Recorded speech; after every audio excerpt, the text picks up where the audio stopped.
turma boa. Para quem não me conhece, eu me chamo Diógenes, falo do criador Papagaio. E hoje eu quero conversar com vocês um pouco a respeito da alimentação de filhotes de psitacídeos. Aqui a gente tem alguns exemplares. Nós temos aqui 3 ninhadas de psitacídeos, 2 de ringneck e um filhote de lores. Então vai ser uma conversa, vamos trocar aqui uma ideia, passar um pouco do nosso manejo de alimentação de filhotes, tá bom? E como a gente faz aqui, obviamente respeitando o manejo de todos os criadores, que é algo muito individual, mas resguardando alguns princípios básicos que tem que ser respeitados, tá bom?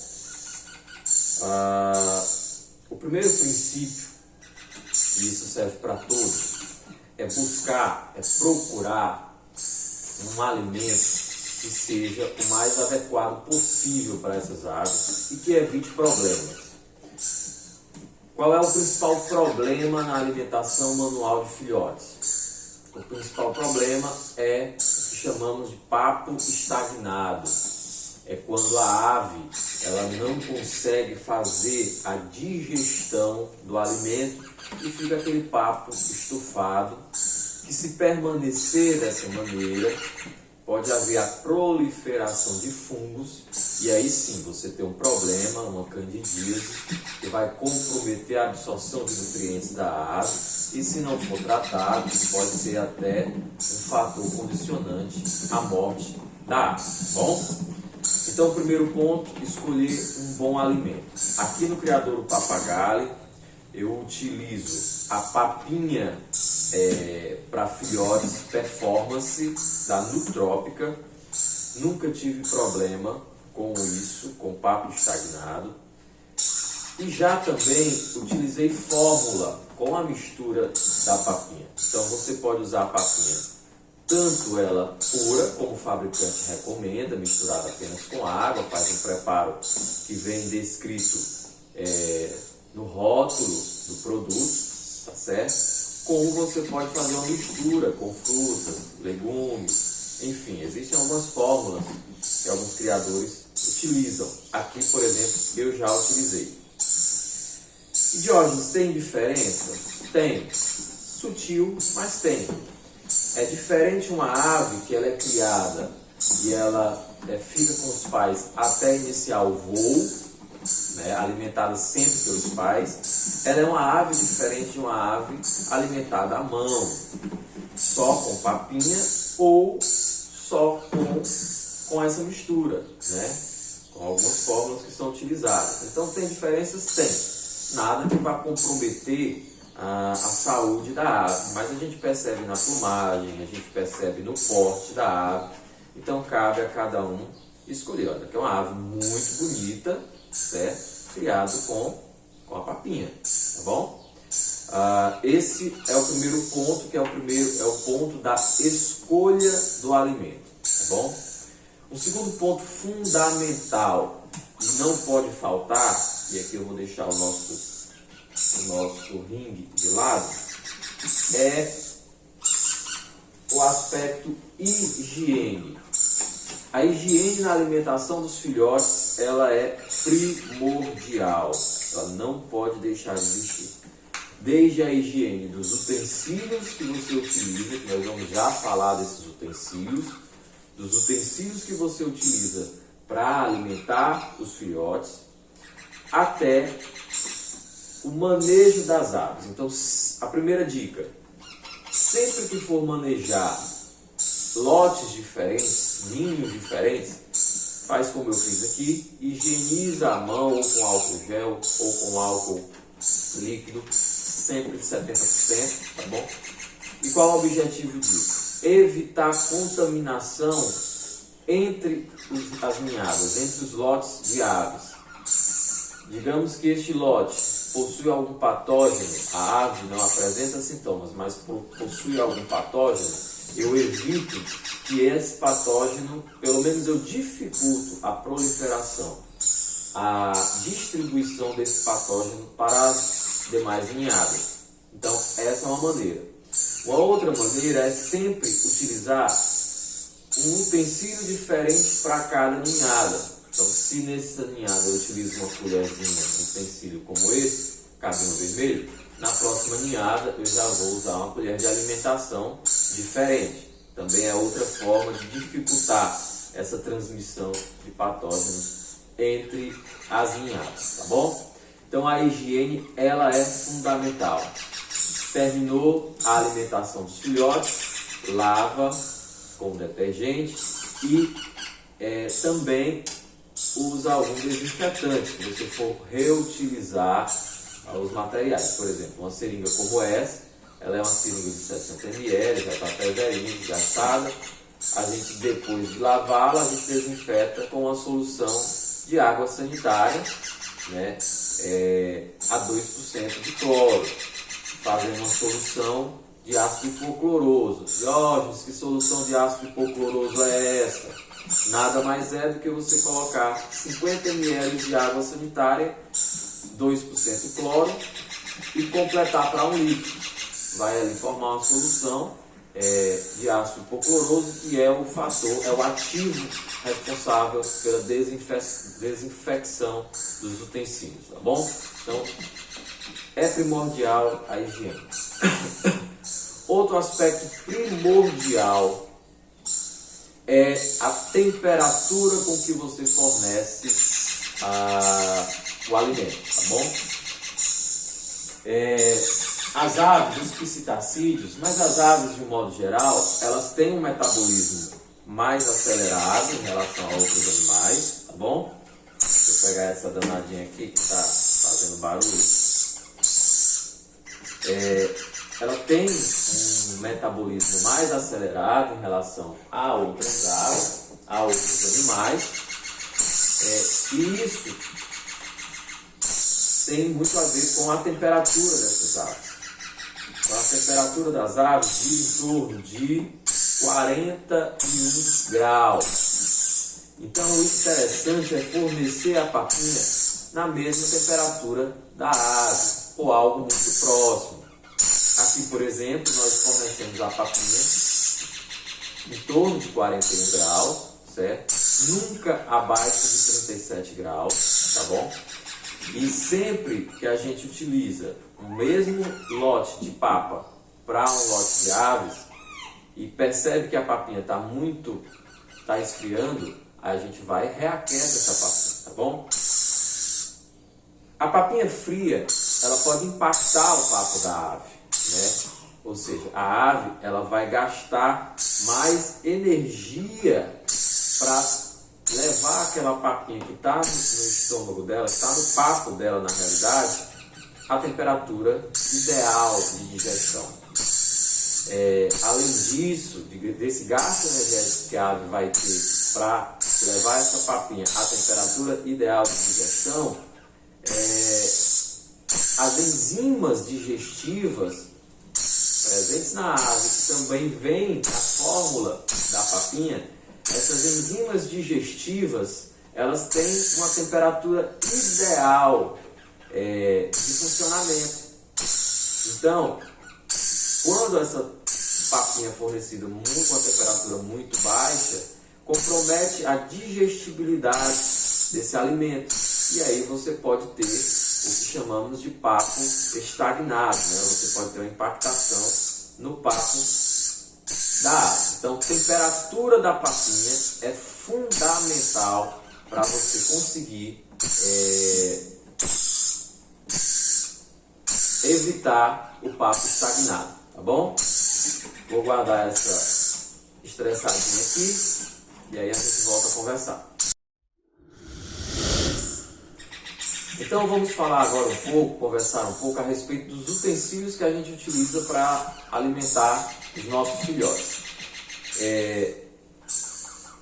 Aqui e nos demais criadores que fazem esse tipo de alimentação, é muito comum a colher de alimentação, é uma colher simples, e com o uso de um alicate a gente faz um amassado na ponta para facilitar com que a ave consiga pegar o alimento e que esse alimento também não extravase, né, através da colher. Então, é interessante ter várias dessas colheres. Um outro instrumento é uma seringa, né? Aqui no criatório eu utilizo uma seringa de 60 ml. É uma seringa como essa que está novinha, certo? Nada mais é do que uma seringa para a infusão de temperos utilizados na culinária, tá bom? E na ponta dessa seringa eu utilizo um garrote. Esse garrote é um garrote número 200, tá bom? Está muito bem fixado. Está colado? Não, não está colado. O ajuste dele aqui, ó, é um ajuste muito bom. Ficou muito encaixado, de forma que não sai de forma alguma, tá bom? E sai, se eu puxar com mais força, sai, obviamente. Mas não está colado. Então, é um garrote de 200 milímetros. Esse garrote, ele tem um pedaço, um tamanho de 7 centímetros. Qual é a importância desse garrote ter esse tamanho?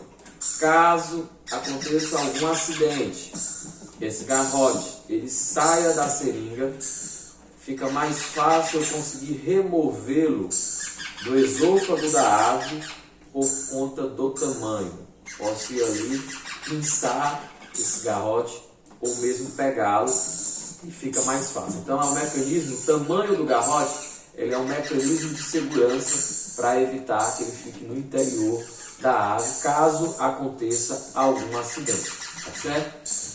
Existe no mercado algumas seringas que possuem cânulas metálicas ou cânulas para gavagem. Na universidade, e aqui eu abro um parênteses, eu fiz mestrado em farmacologia pela UFC, Faculdade de Medicina da UFC, e durante os experimentos nós utilizávamos as cânulas metálicas ou cânulas de gavagem para alimentar camundongos. Na realidade eram experimentos que nós utilizávamos essa alimentação por gavagem para fornecer um determinado alimento.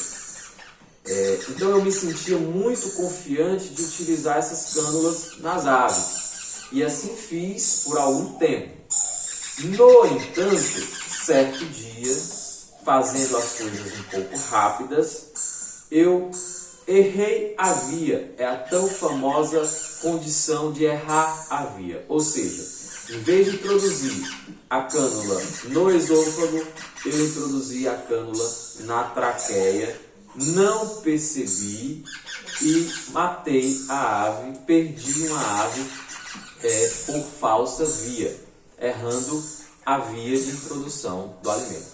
Depois disso, nunca mais eu proibi o uso. Eu me senti tão mal que eu proibi aqui no criatório o uso de cânulas metálicas. Então eu uso apenas o garrote por ser mais seguro do que a cânula metálica e assim a gente não perde o risco de perder uma ave por falsa via utilizando o garrote. É muito, mas muito difícil. Então, é uma ferramenta que eu utilizo quando eu quero agilizar o processo. É muito rápido, a gente define o volume a ser dado para a ave, tá certo? E aqui é um ponto interessante. Esse volume a ser dado, ele começa menor. À medida que a ave ela vai crescendo, a gente aumenta. E à medida que a ave vai fazendo desmame, naturalmente, progressivamente, a ave vai rejeitando e vai diminuindo a quantidade de alimento. Obviamente, quando isso é feito com colher, porque no caso da alimentação com a seringa, a ave ela vai aceitar sempre porque você está introduzindo o alimento direto no papo dela, tá bom? Mas, por exemplo, aqui, essas aves aqui, esses ringues, já são ringues que estão na transição, né? Aqui é um ringuezinho azul, esse ringue ele já está na transição alimentar. Então, a gente iniciou a alimentação dele com 12 dias, com o volume de 10 ml, foi aumentando até 20 ml e depois, naturalmente, à medida que ele foi fazendo a transição alimentar, ele naturalmente, progressivamente, vem diminuindo a quantidade de colheres que eu forneço, tá certo?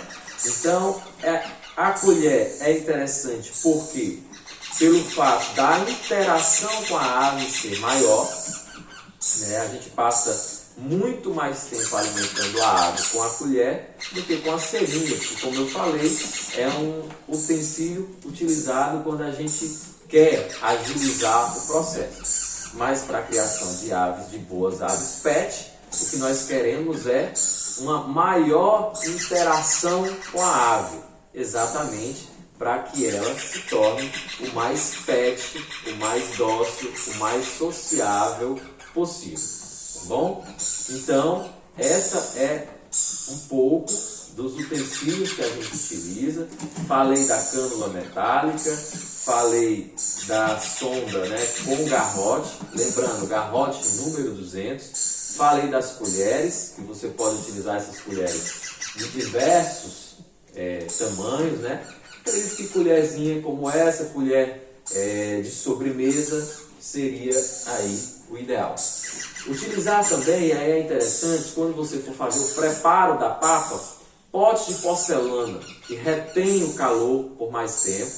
Se for um número grande de aves, é interessante utilizar o banho-maria. Então você pode pegar também um pote, esquentar uma água e deixar os potes com alimentos dentro do banho-maria. Assim você consegue manter por mais tempo ainda esse alimento na temperatura ideal. Não está aqui, mas eu vou fazer um corte e pegar rapidamente um outro utensílio que não pode faltar nesse manejo da alimentação de filhotes. Então, um outro utensílio que não pode faltar na alimentação, no manejo alimentar, no preparo da alimentação dos filhotes, é um termômetro. Esse é um termômetro de espeto que a gente utiliza para verificar a temperatura do alimento que a gente vai fornecer. É fundamental, é imprescindível, porque há casos em que as pessoas utilizam apenas o toque da papinha na pele para definir se ela está elevada ou não. Só que isso não garante a temperatura ideal, que no meu entendimento seria na temperatura das aves ao em torno de 41 graus.